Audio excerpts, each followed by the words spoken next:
بسم الله الرحمن الرحيم. Section Integrals of Wudu. The first integral is the intention. Niyyah.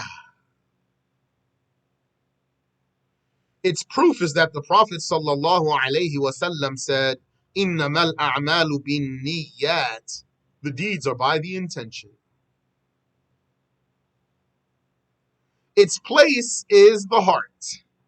So it needs not be pronounced. You don't have to say, now I intend to make wudu with your tongue. It's enough to have the intention in your heart. Though pronouncing is recommended because it assists the heart. If you do pronounce your intention, that's good because it helps you make the intention in your heart. Its purpose, the goal of the niyyah, is distinguishing, telling the difference between a norm or a habit, distinguishing a norm or a habit from a worship. That's what your intention does. And distinguishing the level of one worship from another. Because your intention is going to make the difference between an obligatory wudu and a sunnah wudu.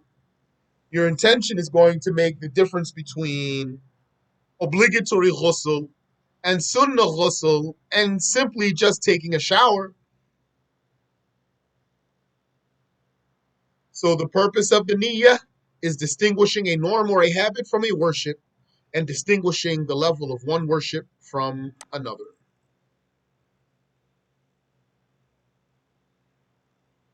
Its time is when the water touches the face, because the intention must be at the beginning of the deed. Yani simultaneous with the initiation of the deed.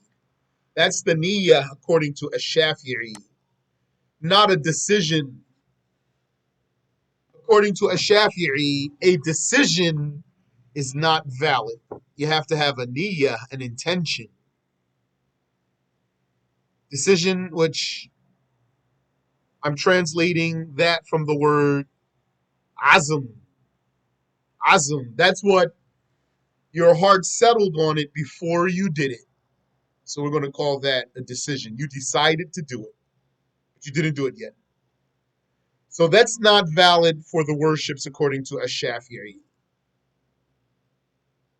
You need to do something else, which is to intend at the moment of initiating the deed.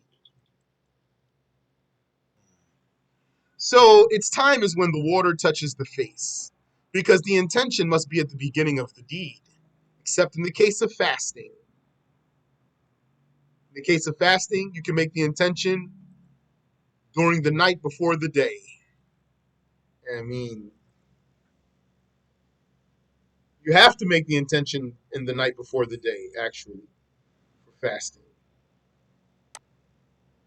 It's not valid even to make the intention at the moment of dawn for fasting. So fasting is the exception to that.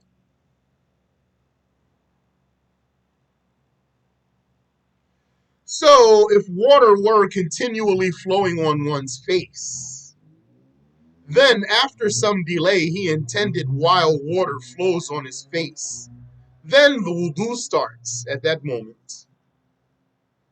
It is recommended to stay mindful of the intention throughout the entirety of the wudu until its end. That's sunnah.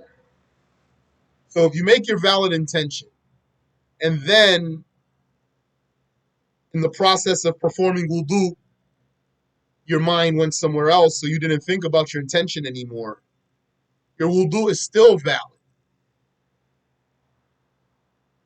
And also your prayer and also other deeds.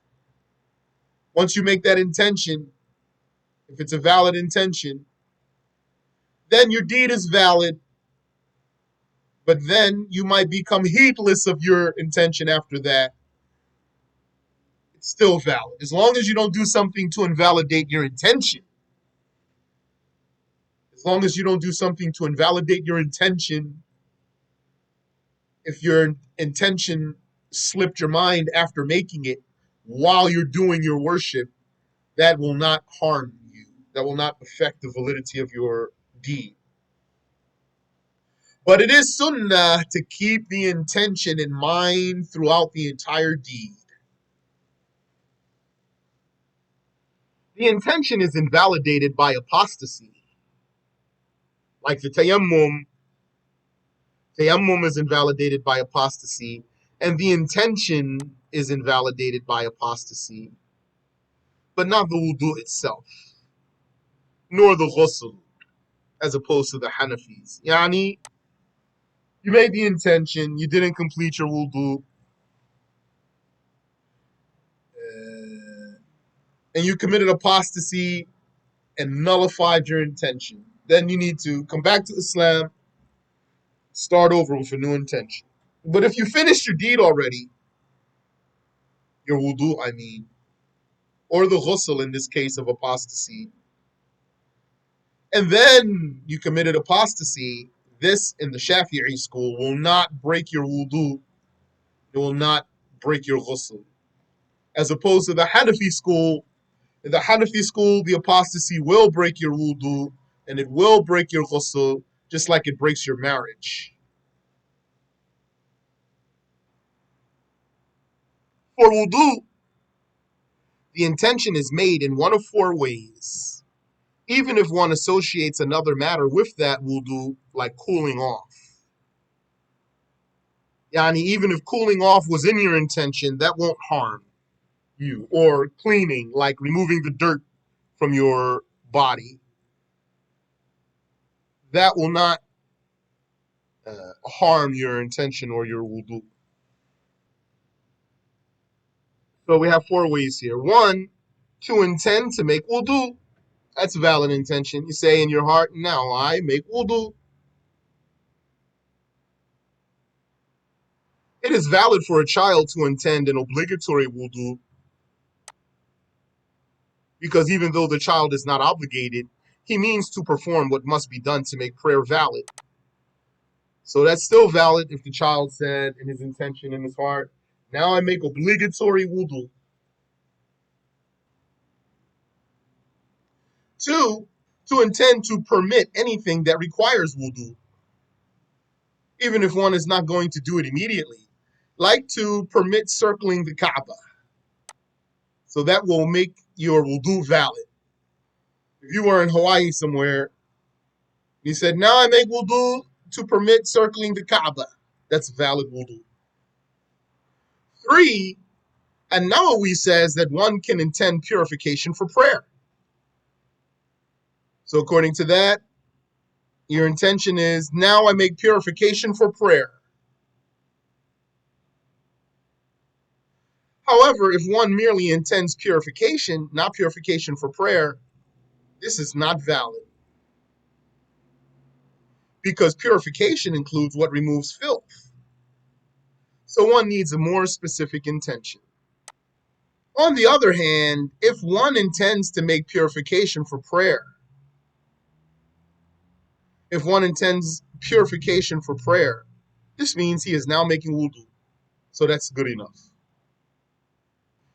If one were in both the states of lesser and greater impurity, it is enough to make the intention to lift the greater impurity without an intention to lift the lesser impurity, and the lesser impurity is lifted. In other words, an obligatory ghusl will also lift your small impurity.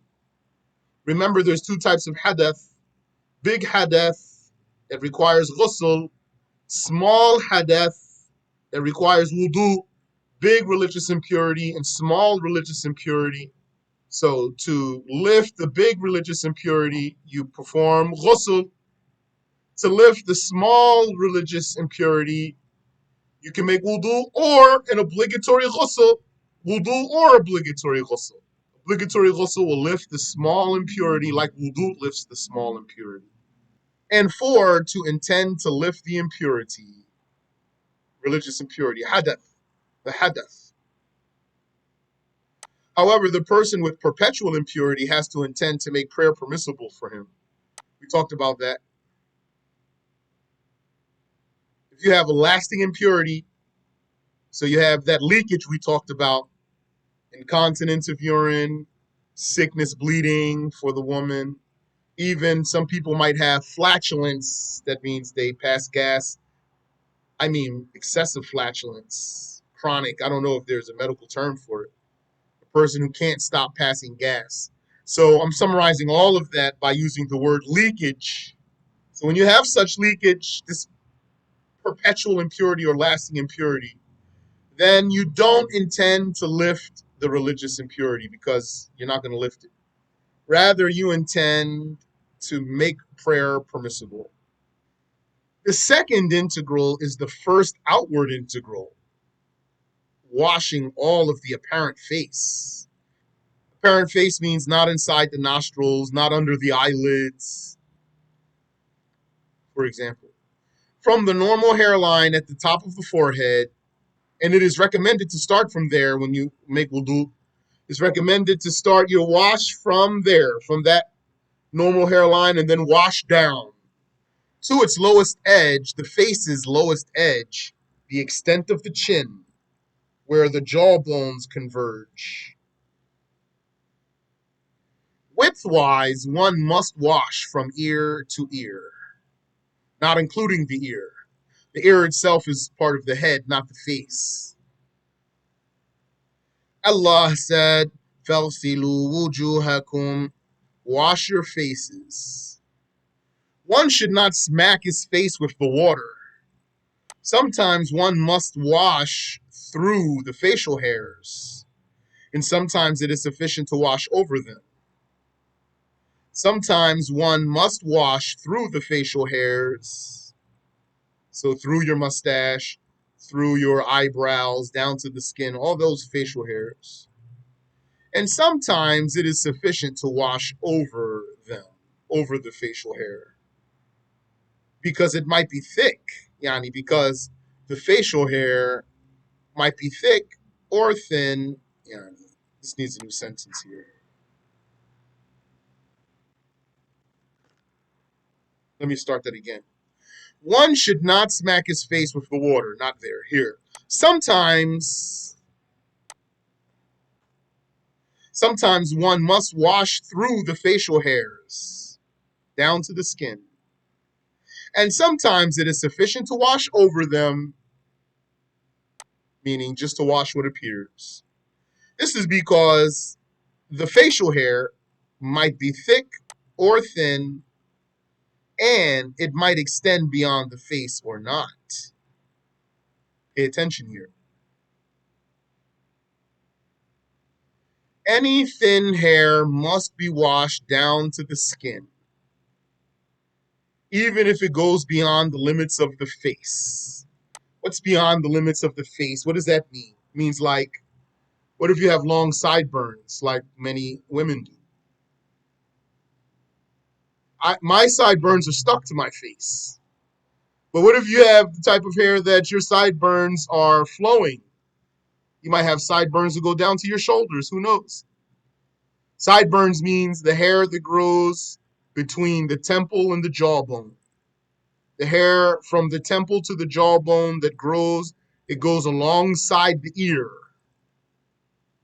So that strip of hair there, for me, for example, that's not outside the boundary of my face. Some people, like some sisters, they actually need to tuck their sideburns behind their ears, don't they? So any thin hair must be washed down to the skin, even if it goes beyond the limits of the face. If it's thin, you need to wash through it. Some brothers have beards, stringy beards. You can see all their skin through those beards. Thick hair must also be washed to the skin. Thick hair must also be washed to the skin, excluding the man's beard and jawbone hair. When we said the man's beard, that means not a woman's beard and not a hermaphrodite's beard. Thick hair must also be washed to the skin, excluding the man's beard and excluding the man's jawbone hair. If we're talking about thick hair here, and excluding what goes beyond the face, although it does not usually get thick, like sideburns. So this is a case that you might not know. If you studied Mukhtasar, Summary of Obligatory Knowledge, then you know that you have to wash through all of the facial hair except the man's beard if it's thick. When we say beard here, though, we mean chin hair and jawbone hair. And what you might not know, because it's not in the summary of obligatory knowledge, is also more than that. And what goes beyond the face, although it does not usually get thick. But we're talking about thick hair here. Let's read that again. Sometimes one must wash through the facial hairs, like when they're thin. And sometimes it is sufficient to wash over them. This is because facial hair might be thick or thin, and it might extend beyond the face or not. This is the part that we don't usually hear when we learn the obligatory knowledge.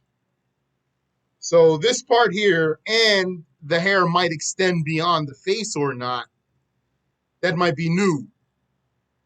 So should you feel bad that you didn't learn that before and you took summary of obligatory knowledge many, many times? No. That's how you learn. We don't know all of the knowledge. So there's plenty of masail we don't know about.